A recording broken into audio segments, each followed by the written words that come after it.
host at psychicfocus.blogspot.com, and today I wanted to do a reading and look at Europe. And specifically I wanted to look at Spain and France because they have a lot going on right now.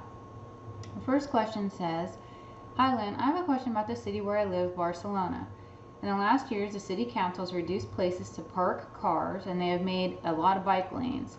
People who drive cars and motorbikes think that there's a war against them. And they don't want us to drive inside the city. It's happening also in other cities like Madrid, where people from outside the area, called Madrid Central, won't be able to drive in the center of the city. My question is, where are we going in terms of urban mobility, and how do you see we're going to move around the city in the next years? Thank you." And there's a couple links on my actual blog that take you to a little bit more about what they want to build in these, I guess, areas in the centralized part of the city that look like really compact housing. And it looks like a future plan of what they want to do or what they want to create for the city.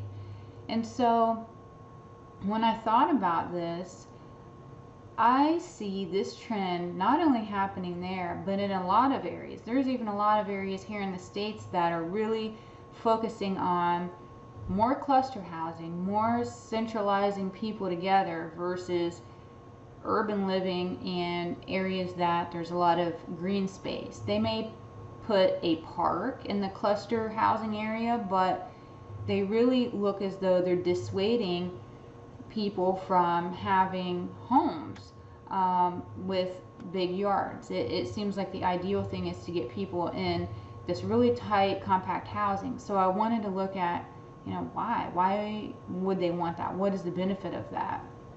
And I got by, offering this more compact housing, stores that are in walking distance and people are able to get around without needing a car. They use that as the slogan, like, hey, you can do this and it's easy. Walk to work, walk to the store, walk to all the places that you need it. But,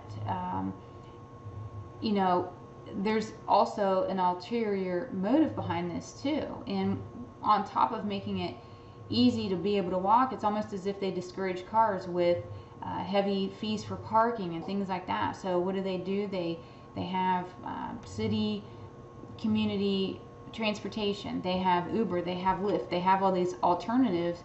So less people are driving, less people have cars, and more people are living in cluster compact housing. So that's the trend that I'm seeing, not just here, but in a lot of places all over the world. And I know specifically here in the States, I see it a lot. So what's going on? I got the more that you can cram in an area, it creates bank loans. You have all this new construction. It does help the economy, but it really helps the bankers and the developers and all the people that are financing all this kind of stuff. There's more taxes because, if you live in a certain area, those places gain taxes for living there, and there's more economy revenue. So there's a lot of money making that happens with that. But also encouraging this type of housing, it keeps people dependent on the resources around them.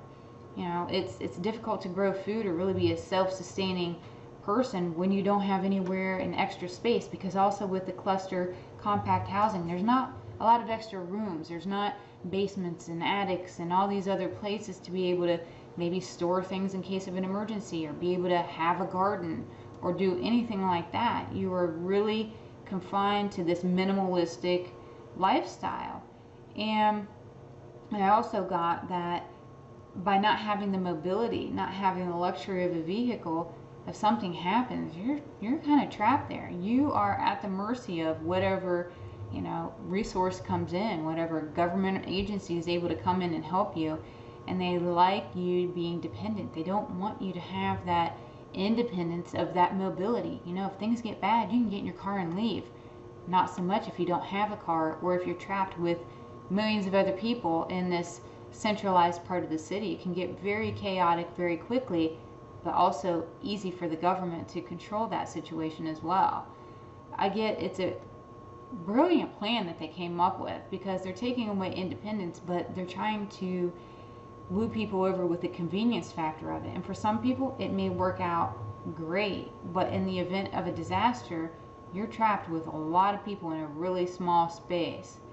And I got to, always question what is going on around you and listen to your intuition with regards to it, if it's in your greater good or not. Some people starting out, maybe this is ideal, but if you really want to be independent and self-sustaining and self-reliant, you have to have the tools and the ability to do that. In this situation, it doesn't always lend that opportunity. This lends an opportunity to be very dependent on something else in the event of a disaster. If there was a food shortage, you're fighting for food for all these people. You can't get away. If there's some kind of natural disaster, you're trapped with everybody else in the middle of a gridlock, in the middle of a city, with not even a hope of being able to get out. So, it's just things to think about, and you have to weigh the pros and cons of both. But I get that is what they're doing. The more people they can put into space, the more money they can make, and the more dependent you are on them. Okay, so then the next question I wanted to tackle had to do with France. And it says, what started as a gas tax is turning into so much more. What is going on? What's going to happen? And I have a link on here about what is going on in France, because it is utter chaos there, and it can be pretty dangerous right now. And I heard the phrase when I first put this question out there. I said, what I said was, people are mad as hell and they aren't going to take it anymore. And that's the first thing that I heard. And that I felt was symbolic of what's really going on in France. And as I focused on it, I realized that this government has been taking and taking from people. And it's to the point where it's hard for a lot of them to live. And when they put this most recent gas tax out there, people snapped. They just aren't going to take it anymore. And the people feel as though the representation that's supposed to be speaking for them isn't really doing their job, so they're standing up for themselves. And I also got that, this movement's lost a little momentum, because when it first started, it felt like a really strong surge. I get that people are kind of backing off, but it still has a lot of force behind it, and it wouldn't take much to re-energize them again. And I saw some big changes in the government happening, either with the people being changed out or policies being changed. But it's hard, and it's going to take time, because the government has been extracting from people for so long. They're going to have to really reallocate. They're going to have to trim some fat. And I get it, it's going to really struggle to reset some kind of a balance with the government. They're so used to just taking money from the people to fund all this stuff.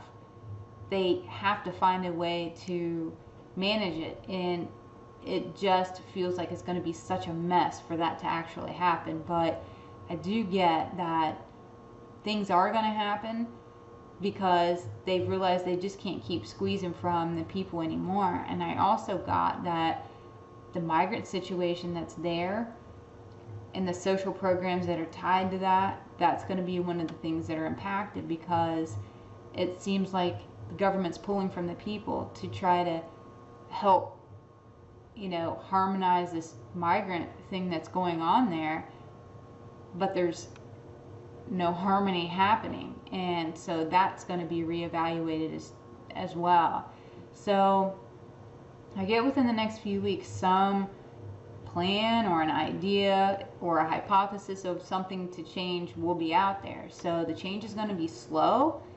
It does look to happen, and unfortunately people are just going to have to be patient and work through it. But keep your momentum energized, because it feels as though it's being effective and people are being heard. Even though they might not like the message they're hearing, it is being heard.